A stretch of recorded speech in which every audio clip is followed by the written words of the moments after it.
نحمده ونصلي على رسوله الكريم. محترم مسلمانانو، نن ډېر ښایسته ویډیو ده. تاسو اول نمبر دا ویډیو وګورئ، بیا تاسو څه خبرې کوم. او د کم سیس چې الله حکم ورکړی دی هغه منم، نور نه ټول امت نه منم. رسول الله ولې منم؟ رسول الله ذاتي طور باندې نه منم، نه مې د تره زوی دی، نه مې د ماما زوی دی، نه یې پېژنم. ولې منم؟ الله ویلي دي چې وایي منم. که الله نه وی ویلي، والله چې نوم مې د ده نه وی اخیستی، نه ته که د رسول الله د عشق چغې وایې ته هم دا نسبت زړه کې راوله چې زما رسول الله سره مینه ځکه ده چې د الله نبي دی، الله د هغه تصدیق کړی دی د هغه د نبوت، لہذا زمونږ په سر و مال قربان دی. او که چېرې دی د الله نبي نه وی موږ به منلی؟ جواب راکړي. عربو کې بلا شی خلق تېر دي. عبدالمطلب د ده نیکه تېر دی، موږ یې نه منو. ابو طالب یې تره و، موږ یې نه منو. پلار یې عبدالله و، موږ یې نه منو. مور یې امینه واړو یې منو نه. چا اوسه پورې ویلي دي چې امینې فرمایلي دي چې داسې وکړې؟ چا ویلي؟ محترم تاسو دا منکر حدیث د منیر شاکر دا خبرې واورېدلې.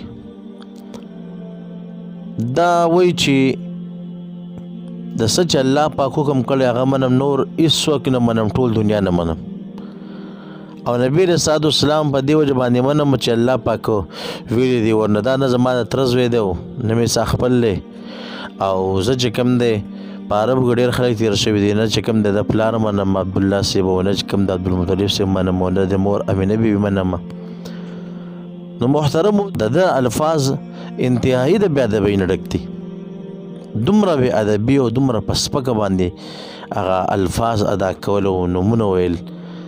نو د دې خبرې نه دا هم معلومیږي چې ټول دنیا نه منم، مقصد دا دی ائمه دا نه مني. پوه شوې؟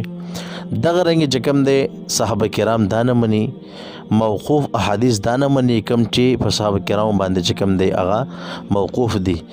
نو محترمو، د دې خبر نه په خپله پته ولګېدله انتهایي بې ادبه دی. دومره بې ادبه الفاظ یقینا درته هم که څوک ویلی شي لکه ده چې ادا کړه. نو لږ چې کوم دی دله پکار دی چې د ادب نه کار واخلي، او لږ چې کوم دی په طریقه باندې الفاظ وایي، د خولې نه چې کوم دی الفاظ ډېر په ادب سره چې کوم دی هغه وباسي. داسې بې ادبي دا خو یو سور عامیم نه کوي، او چې دا به یو عالم او مفتي او یو مشر کوي، نو دا انتهایي چې کوم دی بده خبره ده. نو دغه ویډیو تاسو وکتل او تاسو ته په خپله دې خبر نه پته لګېدلي. الله رب عزت موږ د بې ادبۍ نه وساتي. وما علینا الا البلاغ.